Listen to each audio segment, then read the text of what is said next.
Ya pronto volveremos a la escuela, mientras tanto estaremos aquí en Aprende en Casa. Lava muy bien tus manos con agua y con jabón durante 20 segundos. Y no olvides tus materiales para anotar las preguntas y las actividades que se te piden, para que cuando acabe el programa puedas responderlas y hacerlas a tu ritmo. Identificarás las características de los reportajes y su función para integrar información sobre un tema.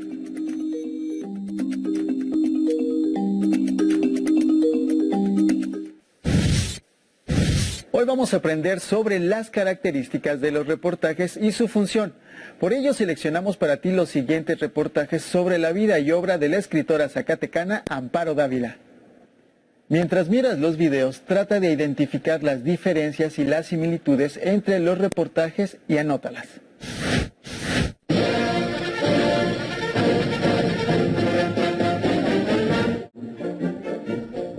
Considerada una de las cuentistas mexicanas más notables de la segunda mitad del siglo XX en Hispanoamérica, Amparo Dávila busca revelar una realidad oculta y acurrucada a través de la mezcla de lo real y lo fantástico en un fragmento estético llamado cuento. Zacatecana de nacimiento, Amparo Dávila nació en Pinos el 21 de febrero de 1928. A partir de los años 40, comenzó su carrera literaria incursionando primero en la poesía.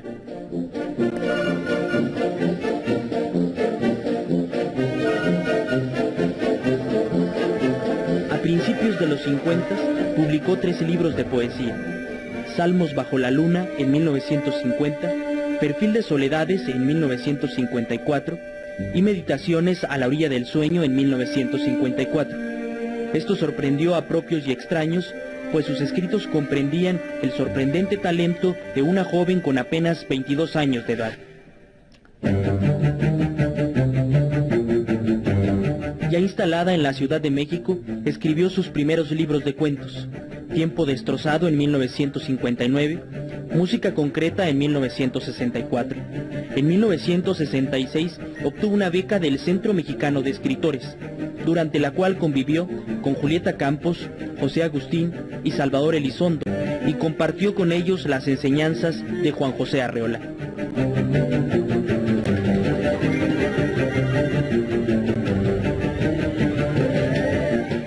Árboles petrificados en 1977 es la obra con la que ganó el premio Javier Villaurrutia en ese mismo año, y se reeditaron sus 2 volúmenes anteriores de cuentos bajo el título de Muerte en el bosque.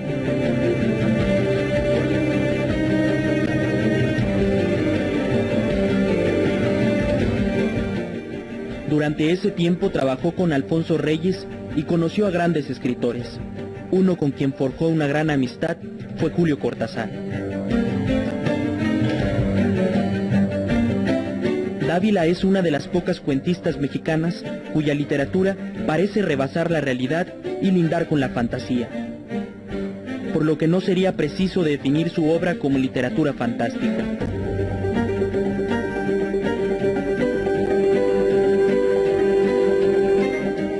Tiempo destrozado se publicó en el Fondo de Cultura Económica en 1959, pero tardó 44 años en reimprimirse, hasta 2003 con el mismo título. Igual sucedió con Música concreta y Árboles petrificados, que tienen respectivamente 38 y 24 años de distancia entre la primera y segunda edición.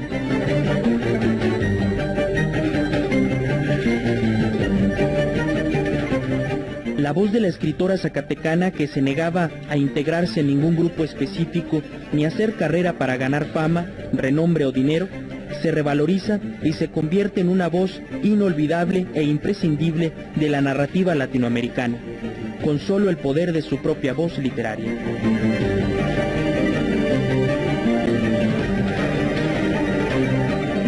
He vivido el quehacer literario como una parte de mí misma, como una necesidad ineludible de expresión, nunca como una fría y rutinaria profesión, sino como una larga y terca pasión, hacia la cual he sido un amante inconstante, pero fiel.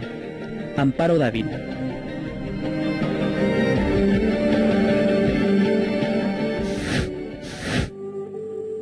Amparo, durante años creímos que de ti solo nos quedaban cuentos y poemas. Tras la penúltima publicación de tu obra en 1985, podíamos acceder solamente a tu trabajo por uno que otro ejemplar aislado en bibliotecas públicas o por apariciones sueltas en revistas prestadas por amigos. Y debíamos acudir al verdugo de los libros, la fotocopiadora, para hacernos al menos de un juego de algo que había nacido de tus manos. Para los de nuestra generación, los nacidos durante la década de los 80, no solo tu escritura era un misterio, sino también tu existencia.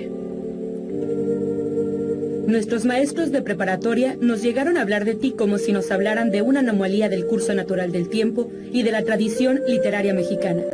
Muchos dicen que nació en 1928, pero en realidad nació en 1929.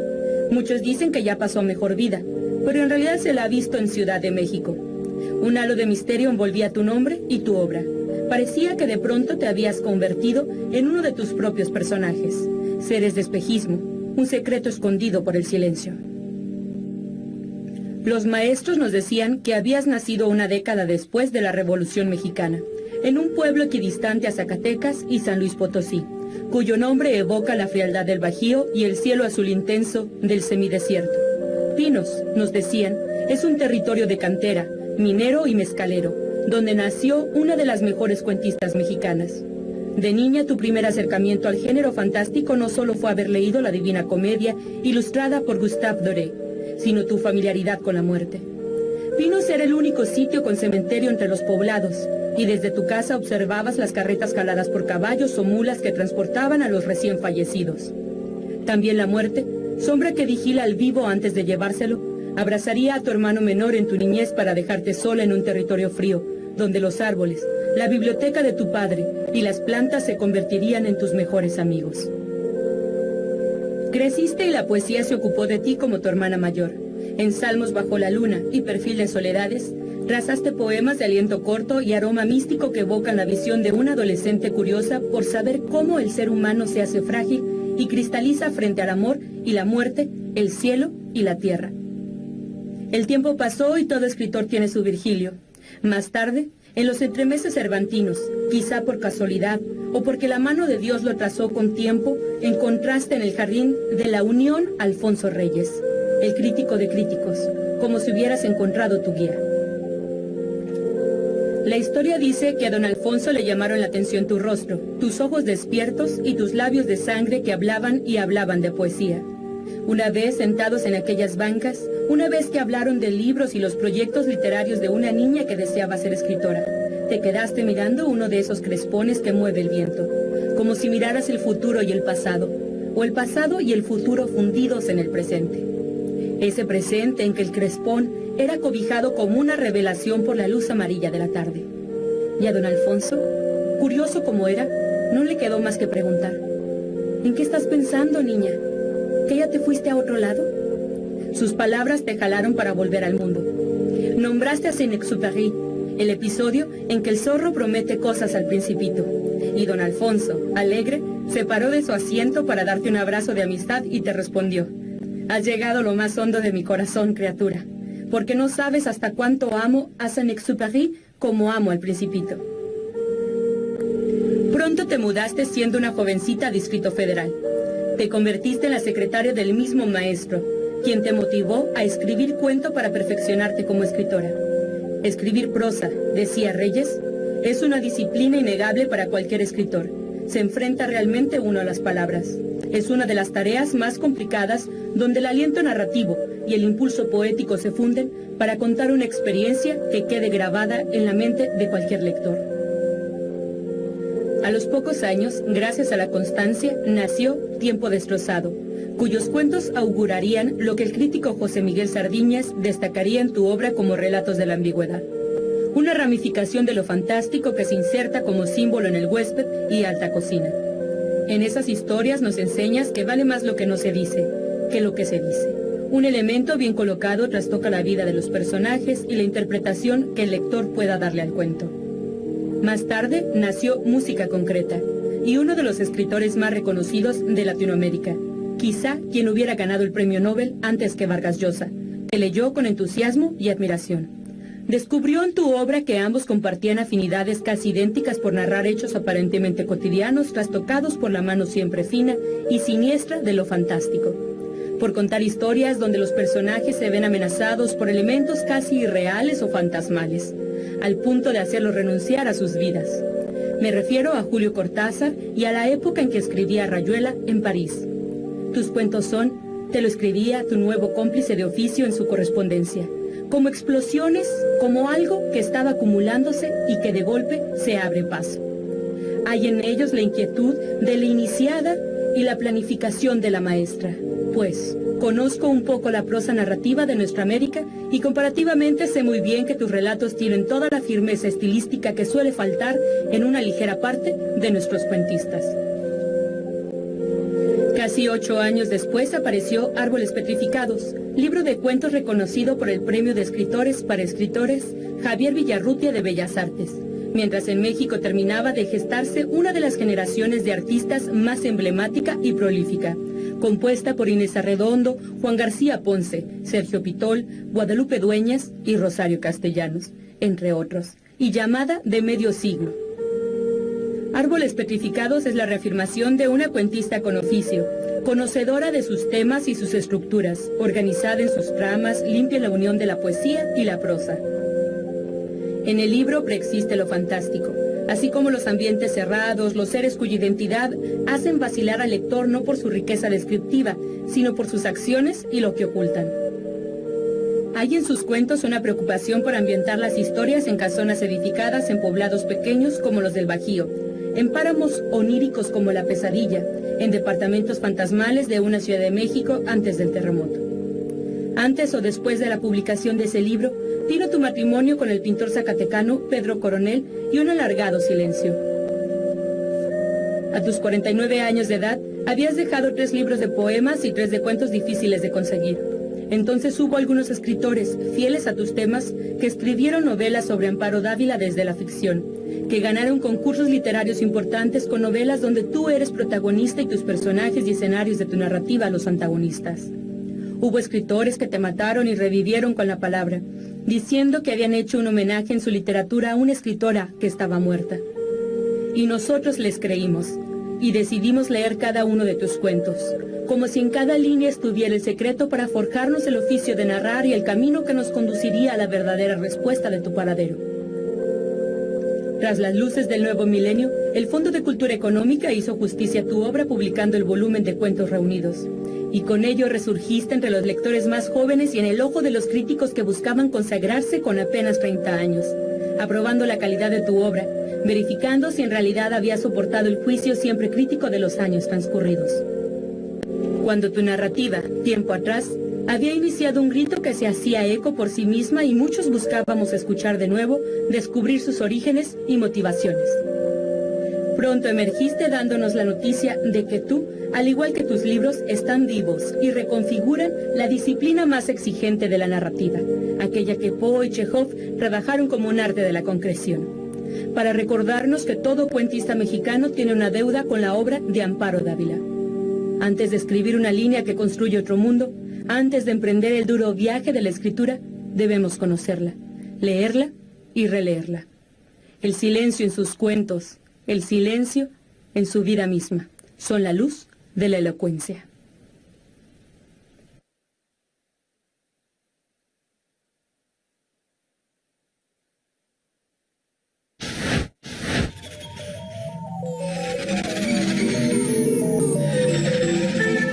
En 1928 nació en Pino, Zacatecas, una niña que con su poderosa y elegante imaginación grabaría una voz singular en las letras mexicanas.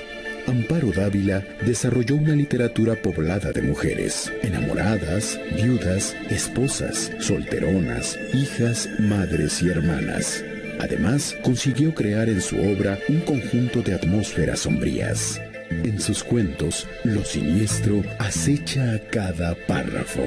Su propuesta, aunque oscura, es brillante, pues con maestría inigualable transita del realismo cotidiano a los límites de la locura. Amparo Dávila trazó un sendero único en nuestras letras y con una perversa malicia fue capaz de bordar los tres grandes temas que la obsesionaron a lo largo de su vida: la locura, el amor y la muerte. Ahora es momento de anotar las preguntas y las actividades para que terminando el programa las pueda responder tranquilamente. Y bien, ¿ya conocías a Amparo Dávila? Después de ver estos reportajes, ¿cuál de sus cuentos te gustaría leer? Como pudiste darte cuenta, cada uno de los reportajes presentó información similar, pero también distinta entre ellos. Cada uno fue profundizando en los elementos de su vida y obra. ¿Cuáles son las principales diferencias que identificas en estos reportajes? ¿A qué crees que se debe?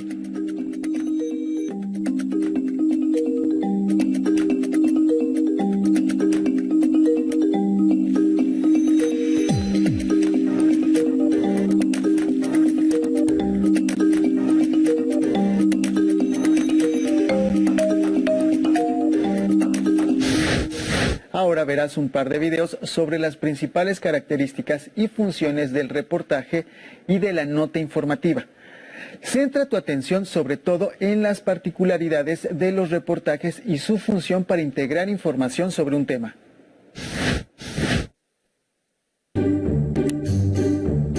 Hola, hoy hablaremos de dos géneros periodísticos que presentan al lector un hecho reciente e importante: la nota informativa y el reportaje. Estos dos géneros se caracterizan por contener la mayor cantidad de información que ayude al lector a entender qué y cómo ocurrió un suceso. Su finalidad es meramente informativa. Por un lado, la nota se caracteriza por ser breve y por presentar tal y como sucedió un hecho reciente, con ayuda de fotografías o dibujos de lo ocurrido. Por el otro, el reportaje contiene una investigación sobre una noticia, analizando sus implicaciones sociales, económicas, políticas o históricas. Para lograrlo utiliza diversas fuentes de información como entrevistas, notas periodísticas, documentos oficiales y otros más. Ambos géneros deben ser veraces, por lo que la opinión del autor no debe interferir en el texto. Para hacerlo, los escritos responden a una serie de preguntas como ¿qué y cómo sucedió el acontecimiento? ¿Dónde y cuándo ocurrió? ¿Por qué ocurrió y quiénes son los involucrados? Para dar respuesta a estas preguntas, la nota se compone de 4 partes. La primera, la volanta, una breve descripción que presenta en un renglón lo sucedido. La segunda, el título, anuncia el tema y pretende atraer al lector. La tercera, el copete, resume el contenido del escrito y presenta de forma corta la respuesta de las 6 preguntas básicas. Y la cuarta, el cuerpo, expone por medio de texto e imágenes la forma en que sucedió un evento. Mientras que el reportaje se compone de, primero, el título, anuncia el tema a tratar dentro del texto. Segundo, la entrada, es un texto corto redactado para presentar algunos elementos importantes que pretenden atrapar la atención del lector. Tercero, el desarrollo, presenta la investigación realizada por el escritor. En este apartado pueden colocarse fragmentos de entrevistas, gráficas o citas textuales con la finalidad de explicar de la mejor forma posible una causa, una acción o un efecto. Cuarto, conclusión, resume las ideas presentadas por el autor dentro del documento. Y quinto, referencias, muestra todas las fuentes de información que el periodista consultó al momento de hacer el reportaje.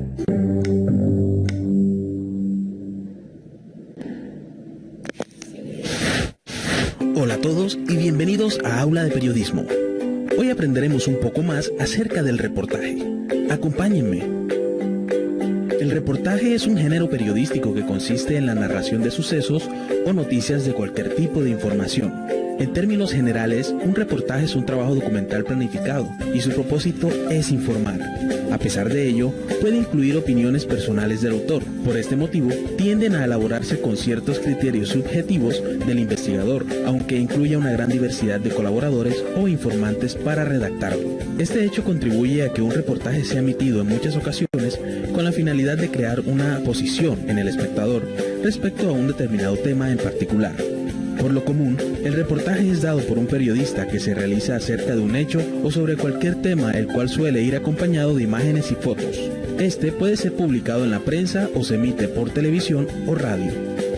En este género, Se explican acontecimientos de interés público, con palabras, imágenes y videos desde una perspectiva actual y utilizando un lenguaje accesible y popular para un público lo más extenso y diverso posible.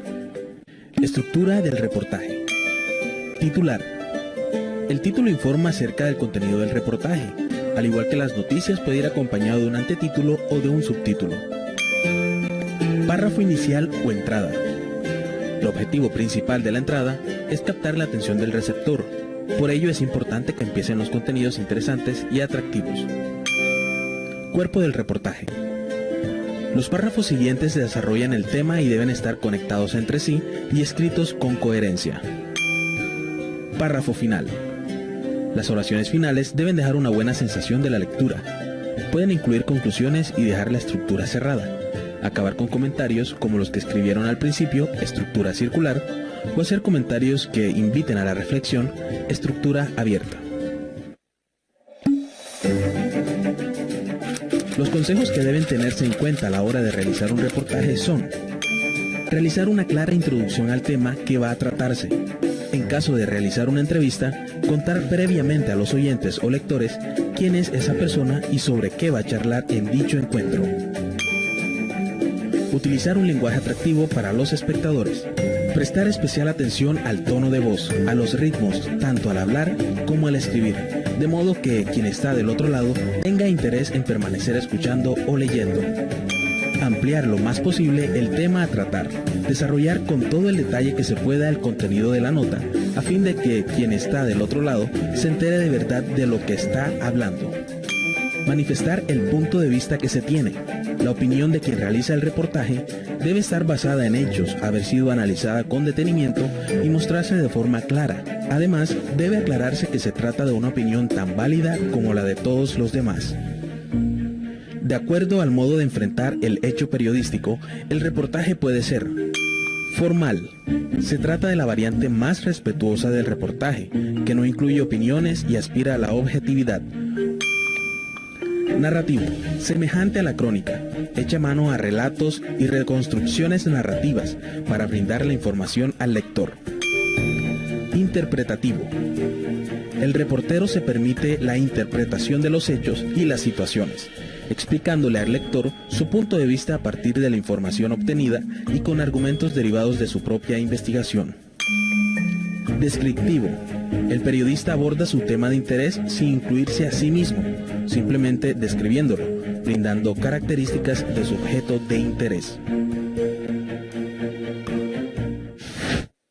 Ahora es momento de anotar las preguntas y las actividades para que terminando el programa las pueda responder tranquilamente.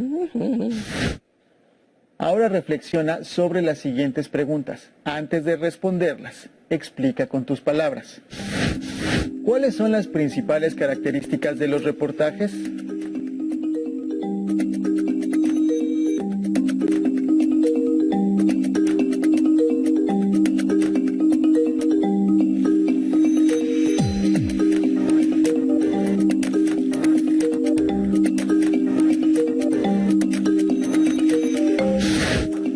Los reportajes que viste sobre Amparo Dávila poseen las características que acabas de enunciar en la respuesta a la primera pregunta.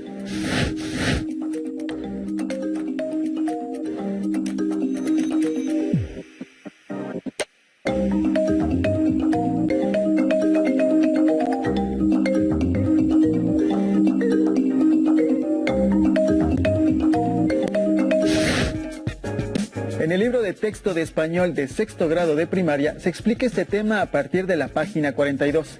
En el caso de quinto grado podrás encontrar un tema relacionado con difundir acontecimientos a través de un boletín informativo a partir de la página 64.